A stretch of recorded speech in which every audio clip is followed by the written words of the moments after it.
Hosea ang tunay niyang pangalan. Tama ba ako doon? Hosea. Nangangahulugan nitong kaligtasan. Pinalitan ito ni Moses bilang Joshua. Ibig sabihin, Yahweh ang kaligtasan.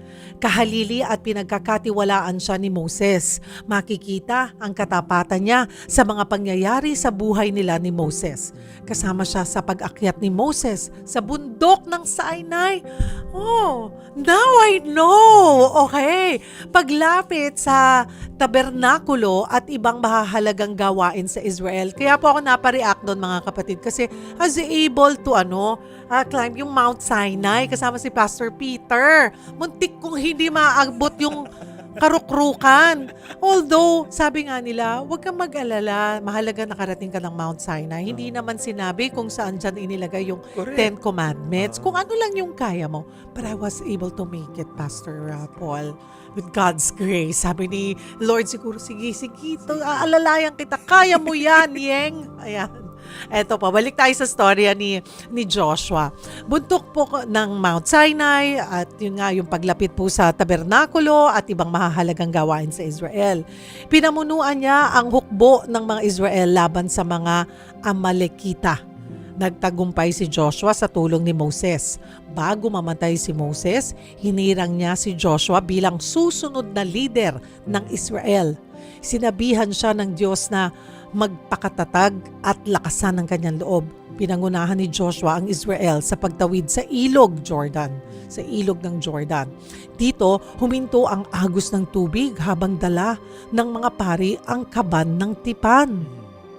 Maraming laban ng Israel ang pinangunahan ni Joshua at sila'y nagtagumpay.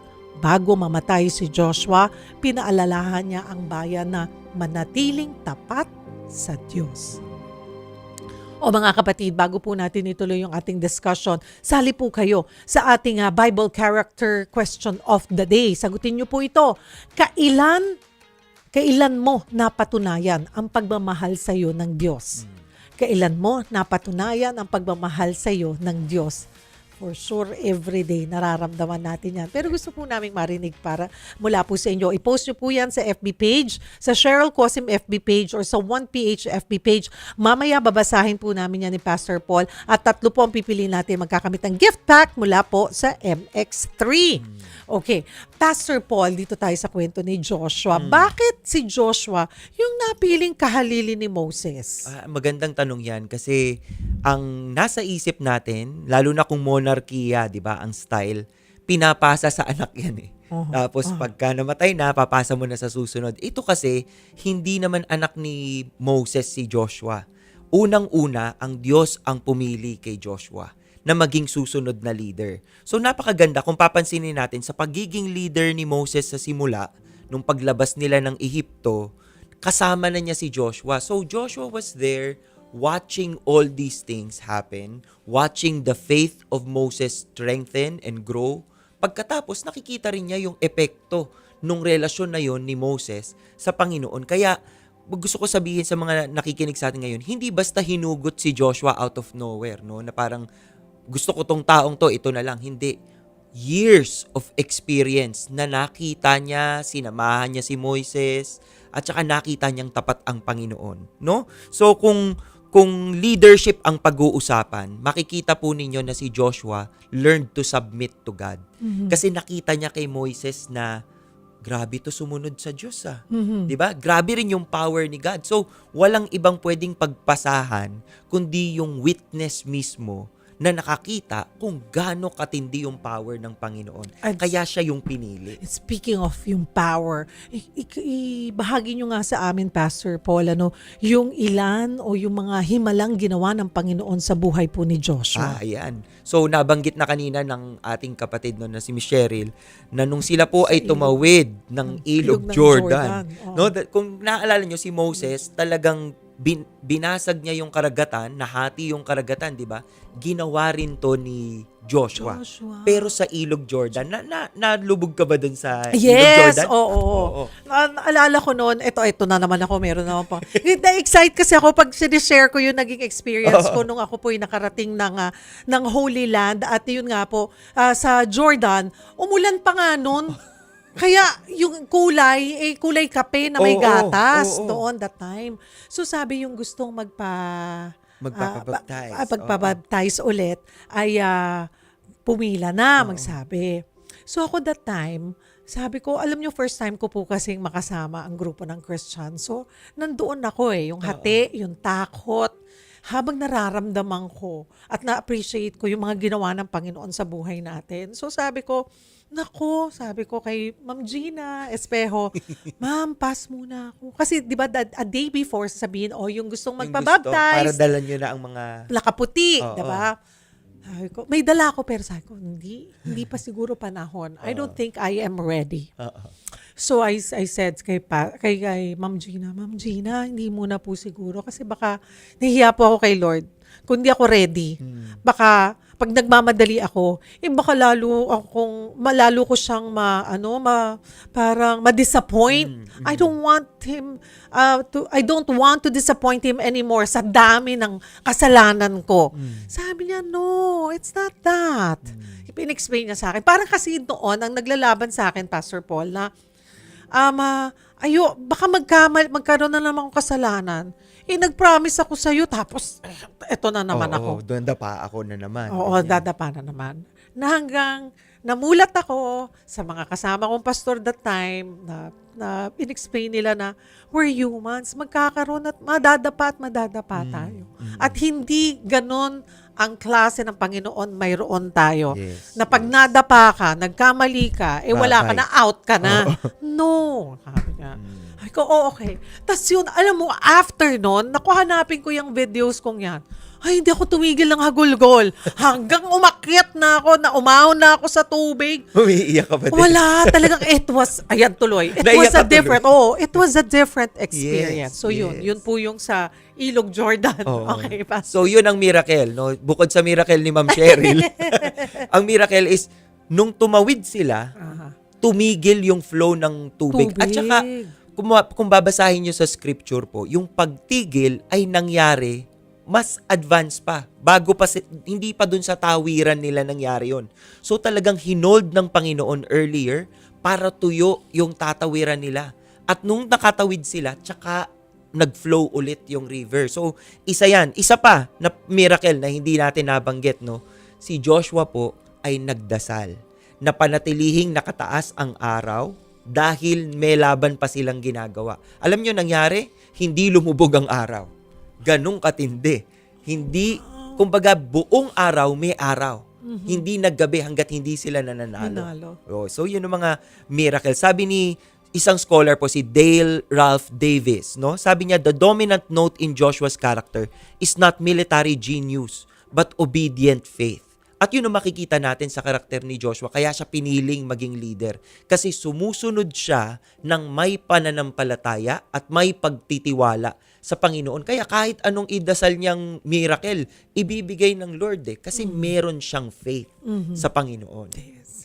Ang ganda, yung pangalan ni Joshua, no, na ang ibig sabihin ay Yahweh ang kaligtasan. Yes. Ano pong sinasabi nito tungkol sa buhay ni Joshua? Maganda yung nasabi kanina ni Ma'am Cheryl. Kasi ang totoong pangalan talaga ni Joshua ay Hosea. Yung Hosea, ang ibig sabihin nun ay kaligtasan. Si Moses ang nagpalit ng pangalan ni Joshua. So, imbis na tawagin siyang Hosea, tinawag niya siyang Joshua. Na nilagay niya dun yung J-O na yon, yung mga letrang yon. Kasi ang sinisimbolize nun is Yahweh. Kaya, imbis na ang pangalan ko ay kaligtasan, dinugtong ni Moses si Yahweh ang kaligtasan. And that is the brand of leadership ni Joshua. Hindi niya po binitawan. Kumbaga, tayo ngayon hawak natin ng beat, di ba? Si Joshua, hindi hawak niya si Lord. Hindi siya bumitaw kay Lord hanggang ma-conquer niya ang promised land at maging matagumpay siya. Sa pagtanda niya, consistent siyang palagi. Kapitan niyo ang ating kaligtasan, which is nasa Panginoon, wala sa tao. Pastor Paul, anong pinakamahalagang katangian ni Joshua na nagdala sa kanya sa mga tagumpay? Siguro masasabi natin yung malalim na pag-uugnayan ni Joshua sa Panginoon 'Di ba? Nakita kasi niya yun na yun marahil ang leadership quality na nakopya niya kay Moses. Kaya yung confidence, meron siyang confidence. Biruin mo, sanay ang mga tao na ang leader nila si Moses. Napakahirap nito yung kapag ikaw yung sasalo sa Yes. isang tanyag na leader or sa profession ninyo, kunyari nawala na yung pinaka-boss, tapos ikaw yung sasalo. Grabe yung pressure nun. Pero hindi siya nagpatinag sa pressure. Kasi alam niya yung parehas na Diyos na sumama kay Moises, ayun din yung parehas na Diyos na kasama niya ngayon. At yun siguro yung paalala sa ating lahat, no, na we can live different lives, but our faith should not be borrowed faith. Kailangan ariin natin yung pananampalatayang yon. At dahil meron siyang personal na relasyon sa Panginoon, kinaya niya. Biruin mo, ang dami niyang lalaban ng bayan at bansa para makonquer ng Israel yung promised land. Pero patuloy na binigyan siya ng Panginoon ng tagumpay. Dalhin natin sa Panahon natin. Ito pong ating setting ngayon. Yan. Pastor Paul, mahusay na leader si Joshua. Napakita yan sa kwento niya, di ba mga kapatid, katulad ng pinag-usapan natin. Pero kung may maipapayo ka, paalala, baka alam mo naman may mga sensitive, paalala, ito po, or anong salita ng Panginoon ang gusto sigurong dapat alalahanin. Huwag kalimutan ng mga leader ng bayan ngayon mula sa kwento po ni Joshua. Anong masasabi nyo sa kanila? Siguro, kamustahin sila. Biro lang. So, siguro, bilang paalala sa ating mga leader, no, kayo ay niluklok ng Panginoon, binigyang pahintulot ng Panginoon na maglingkod sa bayan. Itong tatandaan ninyo, ang sabi ng Panginoon kay Joshua sa Joshua 1:9, "Have I not commanded you? Be strong and courageous. Do not be troubled or be dismayed, for the Lord your God is with you wherever you go." So ang paalala ko sa mga leaders, kung alam nating gumagawa tayo ng masama at taliwas doon sa kagustuhan ng Panginoon, huwag tayong mag-a-assume na kasama natin si Lord. Kasi hindi tayo sasamahan ni Lord kung kalokohan yung ginagawa natin. Pero iba yung pangakong binigay niya kapag tayo ay ang loyalty natin ay nasa Panginoon. Talagang nakita niyo yung tagumpay ni Joshua. Hindi pumalya yung kanyang there were moments, Miss Cheryl, na si Joshua ay may hindi sinunod. Oo. Meron siyang nag-assume siya na ito pwede nating gawin. So ginawa nila. Parang siguro medyo sa doon. Sabi ko nga kanina, 'di ba? Meron pagkakataon napapalya tayo Oo. 'Di ba? Kagaya noon kahit si Joshua pala ay may ganoong moment Yes. na siguro bahala sa akin dito si Lord. Oo, kaya na to. Oo, Yung confidence yung ganon, na gano'n. oo. No? So naging complacent siya. At talagang tinamaan sila ng pagsubok dahil doon. So that's also a reminder for our leaders na kung gumagawa tayo ng mga bagay na hindi natin kasama ang Panginoon, dadamay natin ang buong bansa, 'di ba, sa kalugmukan. So dapat as a leader of a country, meron kayong loyalty and devotion sa Panginoon na hindi lang lalabas dahil kaya mo mag-recite ng verse at lumabas sa TV na nagdadasal. Ito'y makikita sa iyong desisyon at disposisyon. Kita ba ng tao ang confidence mo sa Panginoon? 'Yon ang pinakamahalaga. Nakikinig sila. Sana nakikinig sila, Pastor Paul.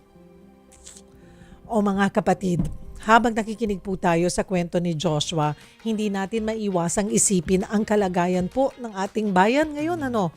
Maraming pagod, maraming naguguluhan, maraming nawawalan ng tiwala at pag-asa. Pero gaya ng paalala ng Diyos kay Joshua, magpakatatag ka at lakasan mo ang iyong loob. Baka ito rin ang mensahe niya sa ating lahat po ngayon. Ang bayan natin ay hindi lang nangangailangan ng matatalinong leader. Kailangan natin ng mga pinunong may puso, may takot sa Diyos at tunay na nagmamalasakit sa tao. Mga leader na hindi inuuna ang sarili kundi ang kapakanan ng bayan. Pero hindi lang para sa mga nasa posisyon ang mensahe ni Joshua, para rin po ito sa atin.